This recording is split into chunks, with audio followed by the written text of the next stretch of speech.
Self-care is not about going out getting smashed every Friday night, boys. What underpins self-care in this conversation with Andrew is the concept of self-love. That deeper caring of who we actually are, not from an ego perspective, but from a heart's perspective. I hope you enjoy this video.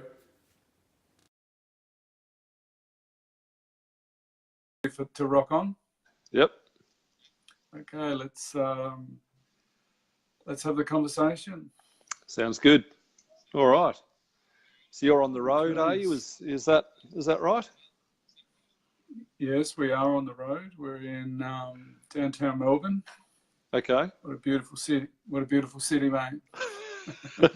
you know it really well. I do. And you decided to leave the joint, mate. I did, back in Tassie. You did. Yep. So tonight's conversation, mate. Mm-hmm. We're going to look at a bit of follow-up from self-care last week. Mm-hmm. And some of the blocks that we talked about last week, the old male conditioning. Okay. How does that get in the way? And towards the end, we asked the question about, is there a difference if we invite the heart to answer the question in terms of self-care? And would there be a different response to the intellectual mind, the alpha male mind, the old male conditioning? And yeah, it's a delicate balancing act, that one. We did. That's where we left it off, and we didn't. Yeah. So let's get into it. So self-care, it's really important. People were sort of talking, I did a bit more reading around it, and that it's not just the sort of self-rewards. They were sort of talking a lot more about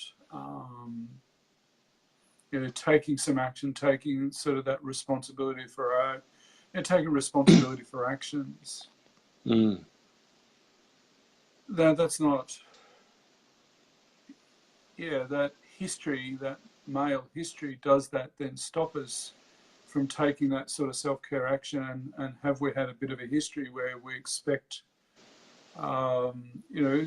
in the old patriarchal system, it was the dear wife to make sure that the family and the relationships were looked after. Mm-hmm. That's changed. If we're looking at self-care, do a lot of men sort of look at that as metro male and sort of judge it as a metro male thing? Do metros still exist? I believe they do. Okay. Depends on who you ask, but yeah, I'm wondering whether. Okay, so what's a metro male? Let's define that just for people that are out there listening. Yeah. Getting their hair done, getting having facials. Yep. Really, men that really look after themselves and groom themselves really well would be, from the old generation, be defined as a metro male. Okay. Yep. All right. Yes, I know what you're talking about, and I'm even now beginning to wonder: is that self-care or a trend that's been driven by marketing? Yeah. Well, it could be a trend driven by marketing. Yeah. And I think we've got to look at what's driving the action rather than the action itself. So, yeah, you're right. Perhaps an older generation might look at a bloke putting a bit of cream on his face and think, oh, geez, what's that bloke up to? It's a bit weird. And so there could be that judgment. Similarly, perhaps for a younger guy, because we know the fashion and cosmetics industry, who have an absolute grip on women's psyche and have done for a long time, have shifted their sights towards men and have very successfully been targeting men for grooming. I think there'll be probably more of a push for men wearing makeup and concealer and those sorts of things. Now, on the one hand, if a bloke wants to wear eyeshadow and lipstick and go to that level, that's cool. If he's expressing himself and feels good about that, and that's kind of an authentic expression of his how he'd like to represent himself in the world, that seems like self-care or self-expression. But if it's because we're flicking through like a men's health magazine or something, and every second page is now saying, oh, men need to, I don't know, wax their armpits and put a bit of Nivea cream on or something, is that self-care, or is it oh shit, I've got to do that now to fit in, and is it then co-opted into mainstream superficial masculinity? A lot of pressure, I wonder whether it's placed on a lot of the younger generations now to have that, ripped, shredded look. You go to the news agents, Men's Health magazine. What's on the front cover? Well, just remembering the last 30 times I went to the supermarket and walked down the aisle, it was some variety of bloke who obviously spends about 8 hours a day working out, and good to be fit and healthy, absolutely, and I encourage everyone to be fit and healthy. Can we attain a six-pack? We're not talking about the latest special on Cascade Draft, obviously. And in fact, they're talking about the 8-pack now.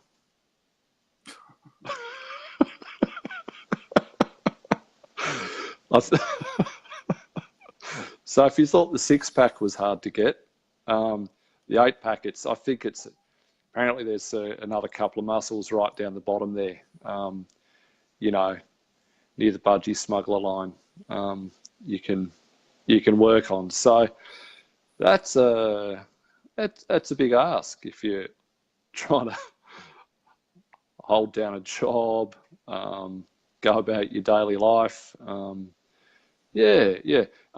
for young blokes, that's harder. That's harder again, because when you're hoping to get a partner, perhaps, whether it's long-term, casual, or whatever it might be, we're always a bit more concerned about how we look and present to the world at that stage of life. I think I dodged a bullet there. I don't think I would have quite succeeded with developing the 8-pack. That is, in effect, that is a form of self-care. I'm wondering whether the self-care we're sort of trying to allude to last week was a little bit more self-care around emotional and mental health and general well-being. Yeah. You're going to, doing that exercise stuff is really important self-care. It's it's a solid ritual. It's a solid habit.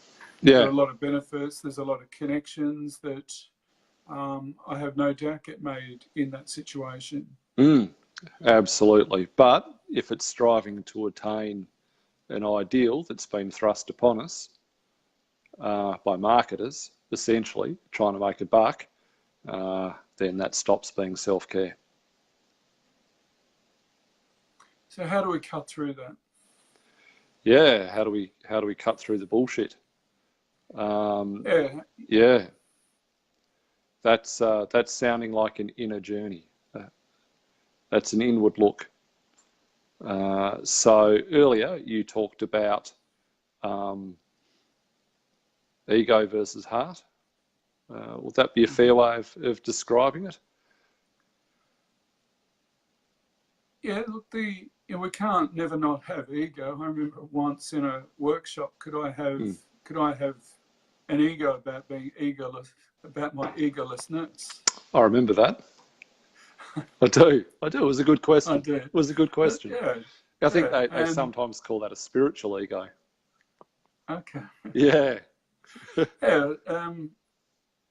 And like, being human, we're not going to get rid of ego, but from a voice dialogue perspective, I guess from the Helen Sidra Stone perspective, it's developing what they define as the aware ego, which is the absolutely,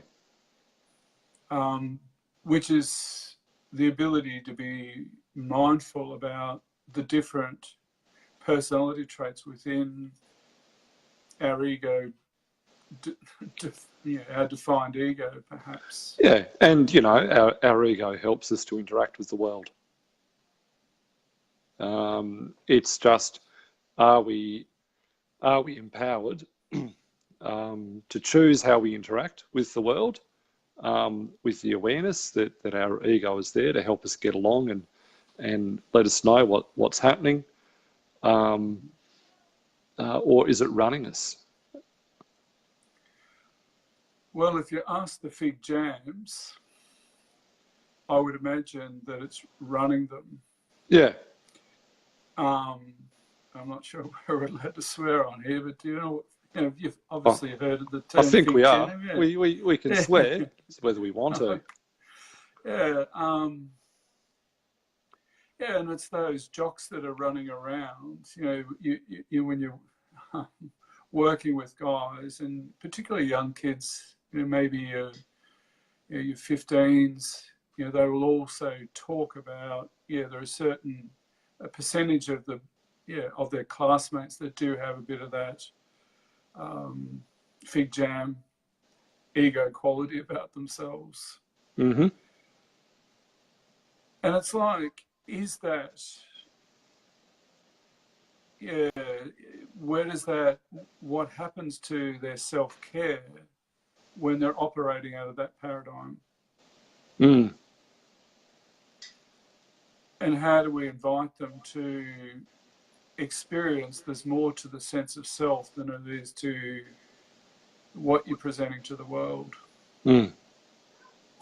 It's necessary to, as you said, it's necessary for that, but it's, how do you get them to, because eventually some of the times working with the older guys, I jokingly use I think our from the reptilian brain perhaps, it's that the Lion King. The Lion King doesn't like to have his patch treaded on. Yeah. Yep.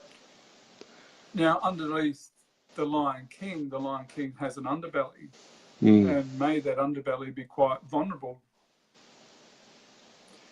Now, do they roll over and show that vulnerability, or with time and age and a bit of wisdom that they lose that mojo? Mm-hmm. Now, asking those guys about self-care, for the alpha male or the Lion King, it's go, go, go. It's you talked last week about the drivenness, being really driven to get ahead, and necessarily so. We've got to put, you've got that. How do we, and I'm wondering whether it's that a lot of that old Lion King social conditioning that's prohibiting or preventing men today using appropriate measures of self-care. If we were to look at self-care manifesting out of self-love, would there be a different form of self-care that men could then use? Yep, I'm picking up on a bunch of things. Look, it's interesting. I love this phrase, the Lion King. It's a great analogy. It's I'm really with you on that one. And okay, there's social conditioning involved there, 100%. There is also a neurobiological basis for that. The brain is wired to seek status, and when we attain status, our chances of reproducing go up, and we get a big serotonin hit, which makes us feel good. So that can encourage us to continue to seek status. Now, is seeking status the only way to live? course not. And if we do that at the expense of seeking connection with others, with positive engagements within the community, within our family, then we're living a life half-lived. But it's very easy to get stuck on that treadmill of achievement and status and keep looking for more. And so I think a lot of people do get hooked into that. And it seems to me it's no wonder it's so prevalent. And when we look at the social conditioning that goes alongside of it, you know, it occurred to me when you talked about self-love, thought, wow, within an Australian context, for an average bloke to say, I'm going to engage in some self-love here, they might be laughed at, or you're going to do what?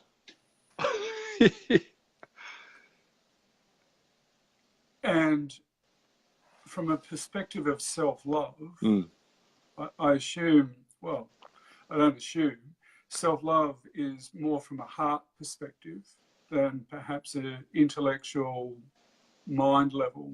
Yeah. In the West, we point to the mind, e.g. in the head. In the East, they point to the mind that's in the heart. Yeah. Very clear differences. And yeah, I'm wondering what difference the self-care would be if it came from a space of self-love. Yeah. And more of that heart connection. Yep. Well, we know that love and care for others is built upon love and care for ourselves. And if we're doing that genuinely and with maturity, and we're not talking about a self-indulgence here, then it's something we need to take a bit more time for. And we need to examine, well, what's self-love? What's that all about? Is it being up yourself?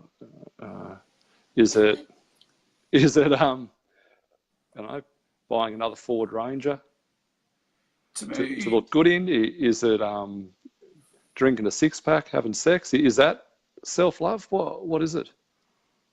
I'm reacting to that as that's alpha male. That's that Lion King alpha male stuff. Yeah. If I'm reflecting on self-love, to me that's quite authentic. There's an authenticness to it. Yeah. Not to say that you Ford Ranger wouldn't hurt, but it's how do we make those delineations, and where does connection come from? Yes, partners might, yes, it's all that biological. And I just ask, where in the brain is that? The reptilian brain or the mammalian, the limbic system in the brain that's wanting that status? Whereabouts is that? Is it the back to that brain? Yeah, I think we're talking the limbic system there because it's connected with reproduction. Okay. Yeah. Right. Yep. And so and I've read that the reptilian brain, the mammalian brain is about 400 times stronger than the neurocortex, and that's where the prefrontal cortex is, the brain's brain. Yep. So therefore, we've got to move past that. Has the alpha male, the Lion King, moved past that? I'd hazard a guess that's a no, Mark. Was that a leading question? That's not a question. I set that one up, mate. I think you did. Oh, bugger. Yeah. Oh, damn. Yeah.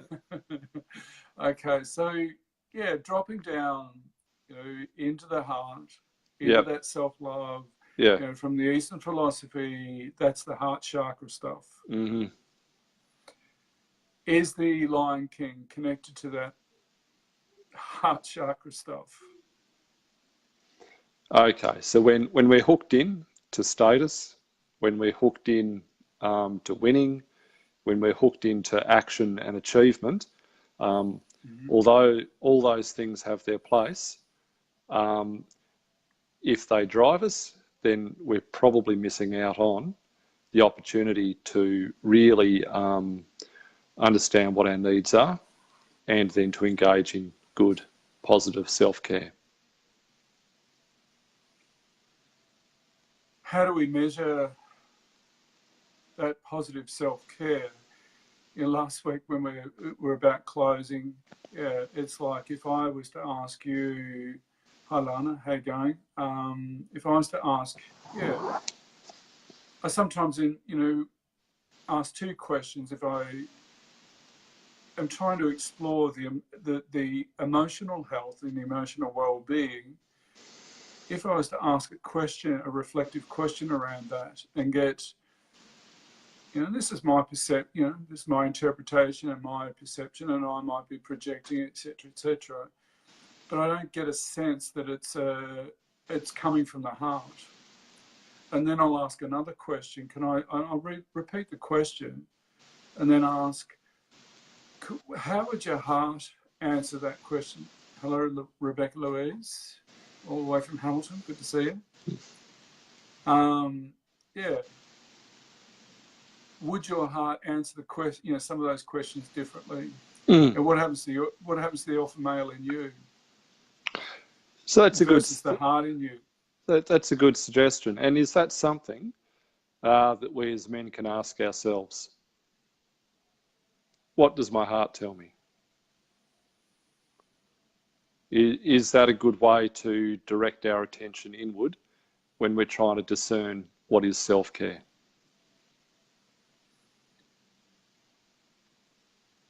How I'd come back, respond to that question, it's sometimes I wonder whether there's a tension inside. Speak from my experience.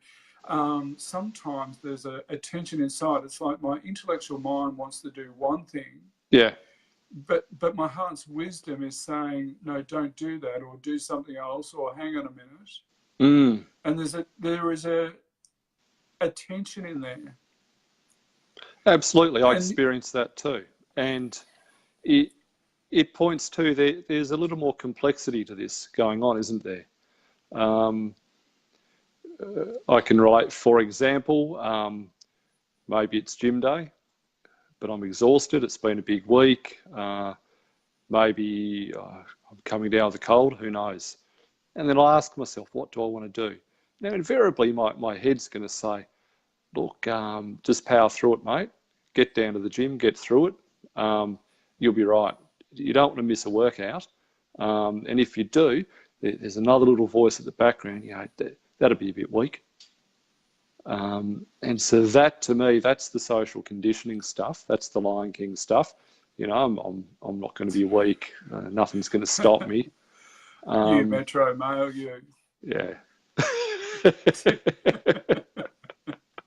Always put the Nivea on after a workout, Mark. But that's that judgment, though, isn't it? That's that critical judgment. If you don't get to the workout, because your heart's telling you, it's giving you, it's got its own wisdom. That's the driven mind, your alpha male, Lion King.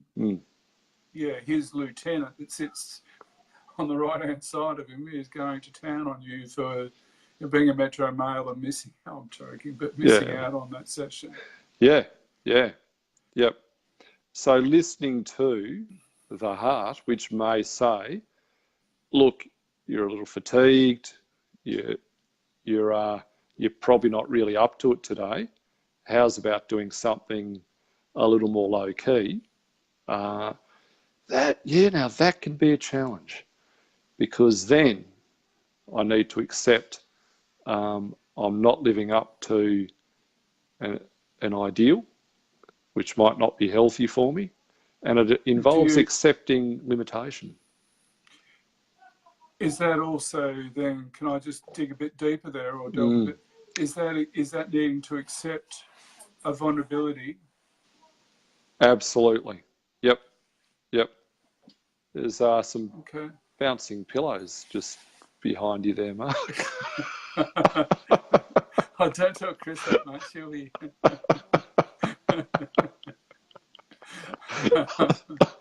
Yeah, they just bounced around naturally, mate. Yeah, it could be a poltergeist. Yeah. How do we... trying to shift that consciousness. Mm. Yeah, and it's okay to, when we do have a good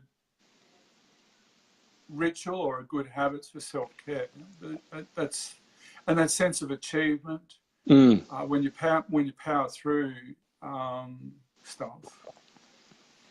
But It is it's a good like, feeling. trying to, and it is a good, it is. And I wonder that, how do we then enable the good feeling from a heart perspective, from that deeper heart emotional perspective, and be okay with that? And what would the level of self-care, taking responsibility for our emotional health, our mental health, taking care of the feeling, the emotional feelings, the discomforts, a lot of connections. Yeah, sure, you've got the status, but how important is the heart for connections, and does that connection start with our own connection to ourself? Absolutely, it does. Absolutely. And that can be that's the first connection. And is there a difference with an intellectualized mind thinking connection versus a heart connection? Is there a difference? You're setting me up again, Mark. Yes, there is. There is, but thank you. Thanks for helping me.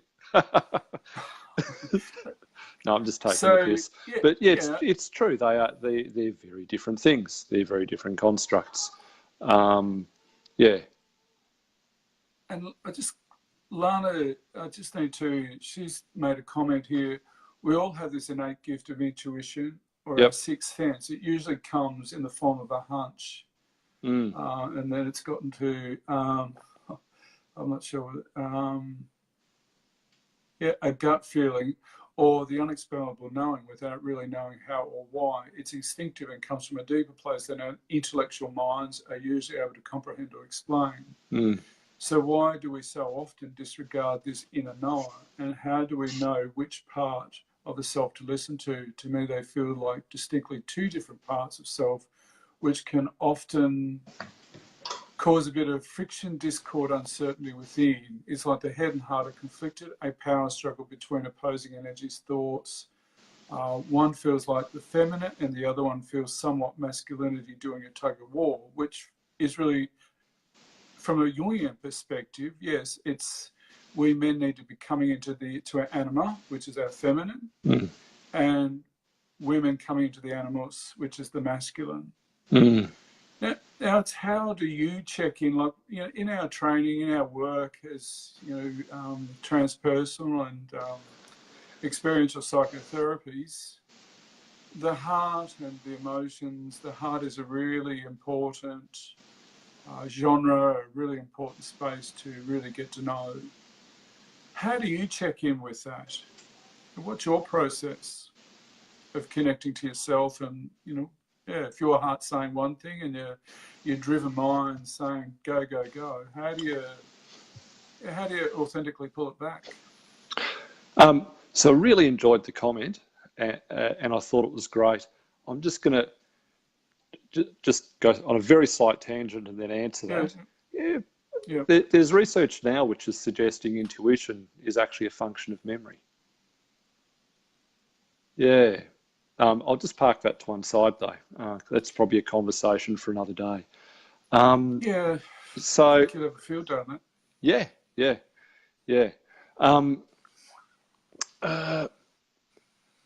What do I do? Well, for starters, I do my best to let go of right and wrong, the pressure to make the right decision, because I know when I've gotten too caught up in what is the right decision,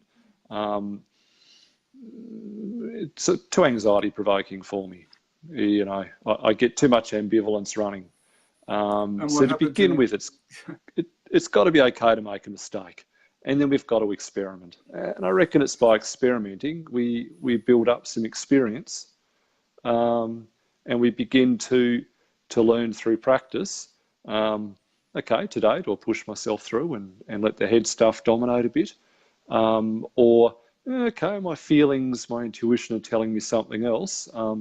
Perhaps I'll let that take the lead. Can you integrate both of them? Can they be integrated? Look, they're two separate things, but I can't see why they can't be in relationship with each other. Can we be perfect? Probably not. And when we're coming from that space, that heart space, that self-love space for yourself, how much more self-care would you listen to? Would you then, put that into your well-being in the here and now? How much more? Yeah.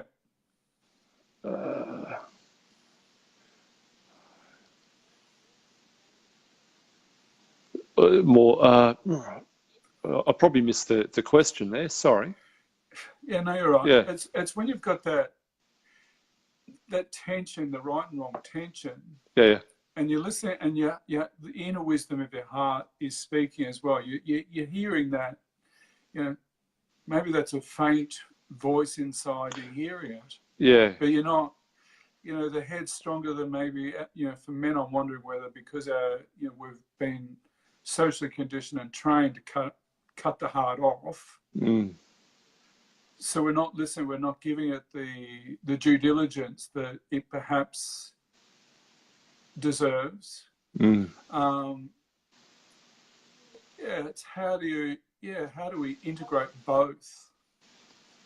So social conditioning is very strong. I don't believe social conditioning ever goes away. I think it's always there.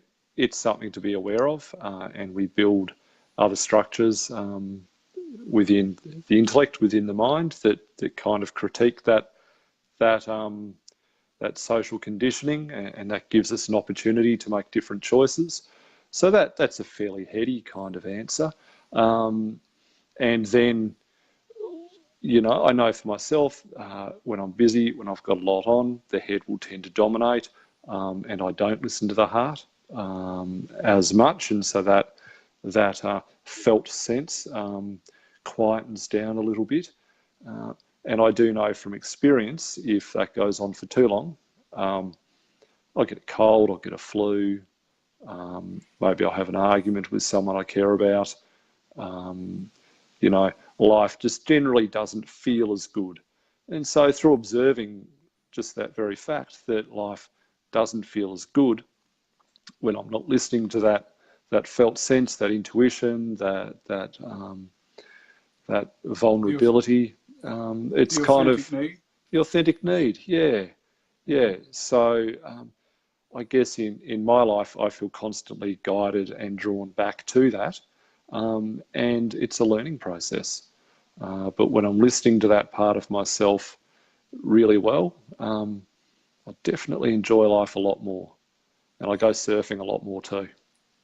Yeah, and I'm wondering if we were to empower the voice of the heart, how would you listen to your authentic need more clearly? And the more you listen to that authentic need, I'm wondering whether that would, in the long run, be more beneficial because you've been having more care rather than a driven mind. And it's not uncommon when men go on holidays, the first couple of days they've got the man flu. That's the body. We're disembodied by being up in our intellect so much. And by listening to the body and caring for that, to empower that, I'm wondering what that would do for the sense of self-love and also the sense of self, really integral self-care.